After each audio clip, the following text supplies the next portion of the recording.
que você tá fazendo? É o cabelo da mamãe? É? Tá bonito assim?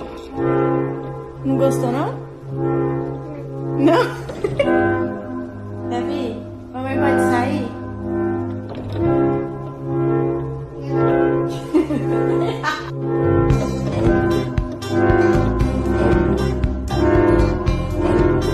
Foi na casa com o aspirador de pó dele, ó.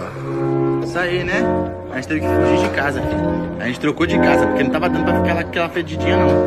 Onde é que você tá indo? Você abandonou o papai? Volta aqui!